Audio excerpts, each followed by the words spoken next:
So in this segment, we're going to be talking about Edwin Poots threatening to take legal action against the Northern Ireland Protocol. So there are reasons why Edwin Poots would be doing this. It could be one that he genuinely believes he has a legal argument against the Northern Ireland Protocol, which doesn't look likely, to be honest.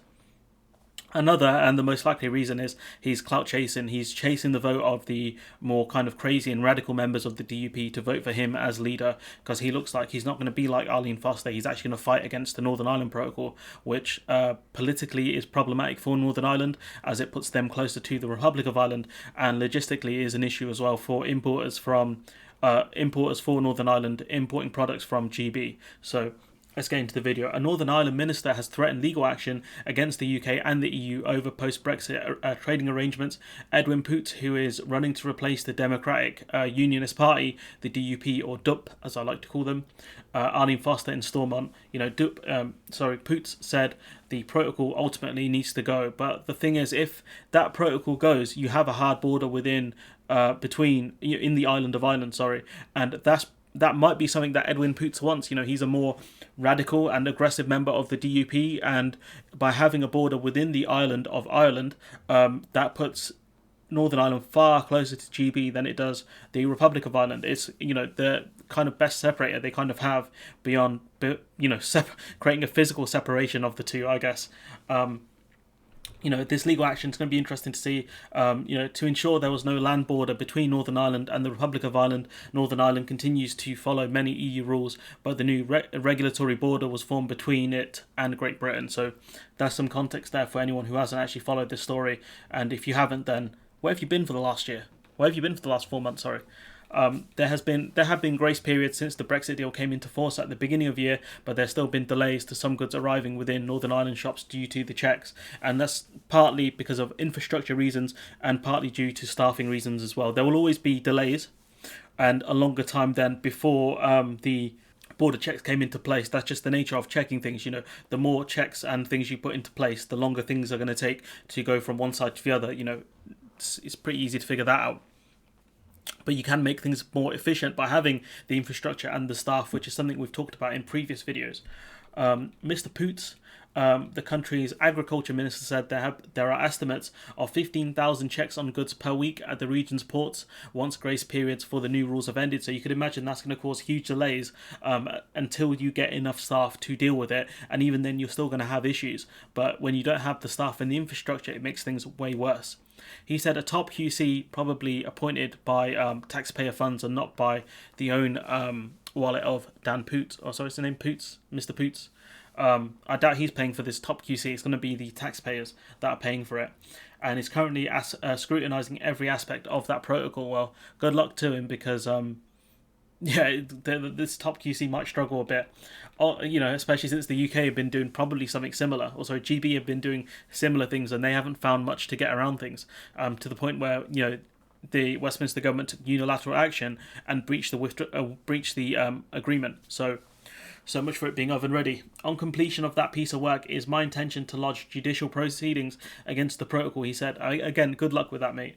There is some sort of consent mechanism involved, but I don't know the specifics of it, and I don't know if he could use it. But Poots is talking big here, and he's doing it to kind of throw red meat to his base and tell them, I'm going to be the champion for you guys. There's no more of this, unification stuff. We're going to be a part of GB forever. So Poots goes on to say, I would hope that the Department for Economy and the Department of Health, I would hope, because this is having, again, this is a really weird way he's worded it, but because this is having major implications for both medicines and medical devices, will join me in taking action against the European Union and the UK for the damage that is inflicting on all the people for Northern Ireland. So you're going to get, I'm guessing he's talking about these departments within Northern Ireland are going to join him in legal action against the EU and the UK for inflicted damage. Like, good luck, pal. Good luck with this one, mate, because you're going to need it, because I can't see you having much legs. And I can imagine if you're going to take legal actions against these groups, they're not going to be looking at giving you more grace periods or any more leeway, are they, if you're taking legal action against them, buddy? Good luck with that, though. Poots said he had not authorised any new infrastructure to carry out the checks. So, he's like, oh my god, there's going to be 15,000 checks and all this stuff. And are you going to put up infrastructure to resolve any of the problems? No. This guy's a joker. He's an actual joker. This has been the demands imposed by Westminster, paid for by Westminster, to placate the demands of Dublin and indeed pro-protocol parties. This is Sinn Féin, the SDLP and the Green Party, and the result, every consumer will feel the pain of this protocol. He's right about the consumer bit, but talking about the rest of it, he's a fraud, because this was not done to just to placate Dublin. This was done to keep the Good Friday Agreement intact, because if we did breach the Good Friday Agreement, the US is a guarantor of the Good Friday Agreement, as is the EU, would be facing major issues right now without the Northern Ireland Protocol, because of the method of Brexit we've chosen. So this guy, he's beating his chest like he's King Kong or something, like he's gonna really do something. My man's acting like he's King Kong out here, but nah, mate, you're not. In March, the EU threatened legal action over Britain's decision to extend the sea border.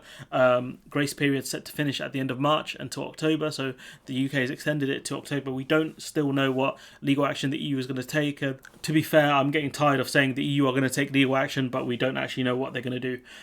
At the time, the DUP's Westminster leader, Sir Geoffrey Donaldson, said while supermarkets and those bringing in goods via Northern Ireland's ports from Great Britain would be relieved with the extension, it does not provide long-term certainty, because once these grace periods end, if the infrastructure is not there and the staffing is not there, it doesn't really matter, because you haven't resolved too much. The protocol has been demonstrated to be unworkable. To an extent, he's right, the protocol is causing issues, but if you don't put the infrastructure and staff in place, you are going to always have problems, especially when you don't take the checks seriously, as some companies within Ireland have done, which I might do a video on at some point if I've still got the article somewhere. Lots of tabs, as you can see. Point being is that this guy's a joker, Edwin Poots.